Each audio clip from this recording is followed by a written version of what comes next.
નમસ્કાર દોસ્તો, આજે આપણે ધોરણ 4ના ગુજરાતી વિષયની જે આપણી ત્રિમાસિક કસોટી છે ફેબ્રુઆરી 2026ની તેનું આજે 40 ગુણનું મોસ્ટ આઈએમપી પ્રશ્નપત્ર છે જે ફેબ્રુઆરી 2026માં તમારી ત્રિમાસિક કસોટી લેવાની છે તેનું આપણે આ મોસ્ટ આઈએમપી પ્રશ્નપત્રનો અભ્યાસ કરવાના છે. આપણી આ ચેનલ ઉપર ધોરણ 4ના દરેક વિષયની જે ત્રિમાસિક કસોટી છે તેના મોસ્ટ આઈએમપી મોડલ પ્રશ્નપત્ર મુકાઈ ચૂક્યા છે, તો જરૂરથી તેનો અભ્યાસ કરી લેજો.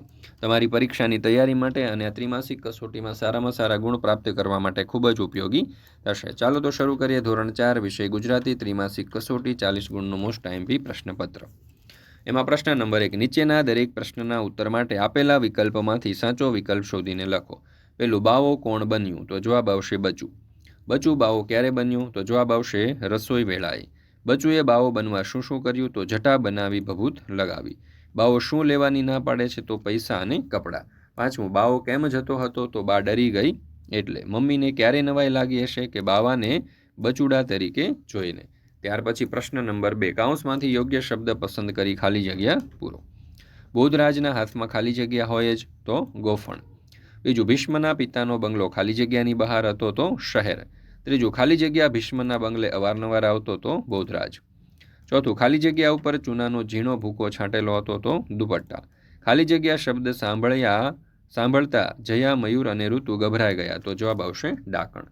ત્યાર પછી પ્રશ્ન નંબર 3, નીચેના વાક્ય કોણ બોલે છે તે લખો, જેના કુલ 5 ગુણ છે. પેલું, તારા ભાઈબંધને માળો પીખવાનો ભારે શોખ છે, તો આ ભીષ્મની માં. એના મા બાપ હમણાં ક્યાં ગયા હશે? તો બોધરાજ. સમડી બચ્ચાને ખાઈ જશે, તો બોધરાજ. ડાકણ મરી ગઈ એટલે ઋતુ, અને માતાજી મારી રક્ષા કરજો, તો કમુ.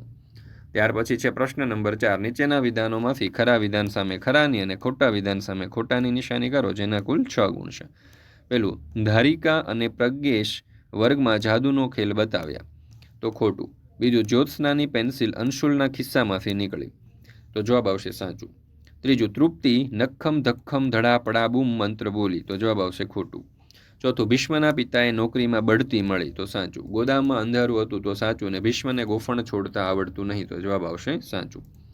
ત્યાર પછી છે પ્રશ્ન નંબર 5, ચિત્ર શબ્દનો એક જ વાર ઉપયોગ કરી અને ચિત્ર વિશે લખો, જેના કુલ 5 ગુણ છે. તો અહીંયા સરસ મજાનું આપણને ચિત્ર આપેલું છે, એના ઉપરથી આ રીતે આપણે લખી શકીએ. આ વર્ગખંડ છે, તેમાં એક બારણું છે, એક બારી છે, બુલેટિન બોર્ડ પર ચિત્ર અને કંઈક લખાણ ચોંટાડેલા છે. વર્ગખંડમાં 9 બેન્ચીસ છે, દરેક બેન્ચ પર 2 બાળકો છે. વર્ગખંડમાં કુલ 18 બાળકો બેઠા છે અને એક બાળક જાદુનો ખેલ બતાવતો જણાય છે. પ્રશ્ન નંબર 6, નીચેના પ્રશ્નોના એક એક વાક્યમાં ઉત્તર લખો, જેના કુલ 5 ગુણ છે. પેલું, બોધરાજના ગજવામાં શું શું ભરેલું હોય છે? તો બોધરાજના ગજવામાં જીવતો દેડકો, જાત જાતના ઈંડા જેવી વિચિત્ર વસ્તુઓ ભરેલી હોય છે. બીજું, ભીષ્મની માએ ભીષ્મ અને તેના મિત્ર બોધરાજને શું કરવા કહ્યું? તો ભીષ્મની માએ ભીષ્મ અને તેના મિત્ર બોધરાજને સાથે મળી ગોદામ સાફ કરવા કહ્યું. ત્રીજું, બોધરાજ પોતાની જાત ઉપર શા માટે ગુસ્સે થયો? તો બોધરાજે માળાને નિશાન બનાવી ગોફણથી 2 વાર પથ્થર ફેંક્યો, પરંતુ નિશાન ખાલી જતાં તે પોતાની જાત ઉપર ગુસ્સે થયો. તૃપ્તિએ જા કહેતા શું થયું? તૃપ્તિએ જા કહેતા જામફળ અને બંગડી સટાક કરતા ટેબલની સામે છેડે પહોંચી ગયા. સફેદ દુપટ્ટાને લીધે શું શું દેખાતું ન હતું? તો સફેદ દુપટ્ટાને લીધે બંગડીને એક છેડે બાંધેલી સફેદ દોરો અને બીજા છેડે બાંધેલું ધોળું ઇલાસ્ટિક દેખાતા ન હતા. 3-4 વાક્યમાં ઉત્તર આપો. ટેબલ ઉપર દુપટ્ટો પાથરતી વખતે અંશુલ શા માટે વાતો કરતો હતો? તો ટેબલ ઉપર દુપટ્ટો પાથરતી વખતે અંશુલ વાતો કરતો હતો કારણ કે તે વખતે તૃપ્તિએ પહેલાં ઇલાસ્ટિકને ટેબલ પરની ખીલીમાં ફસાવી દેવાનું હતું, તેની કોઈને ખબર ના પડે. વસ્તુને પોતાની તરફ બોલાવવા અને પાછી મોકલવા માટે તૃપ્તિ આવ કે જા ન બોલી હોત તો શો ફેર પડ્યો હોત? વસ્તુને પોતાની તરફ બોલાવવા અને પાછી મોકલવા માટે તૃપ્તિ આવ કે જા ના બોલી હોત તો જાદુ જેવું લાગ્યું ના હોત. તમને કયા જાનવર કે જંતુની બીક લાગે છે? કેમ? તો મને કૂતરાની બીક લાગે છે કારણ કે તે ભસે છે. મારી પાછળ પડે છે. મને વંદાની બીક લાગે છે કેમ કે તે મને તેની ચીતરી ચડે છે. બીક લાગે ત્યારે શરીરમાં શું શું થાય છે? મજા આવે ત્યારે શું શું થાય? બીક લાગે ત્યારે ધ્રુજારી થાય છે, કોઈક વાર શ્વાસ ચડે છે, તાવ પણ આવે છે. મજા આવે ત્યારે શરીર પ્રફુલ્લિત થાય છે.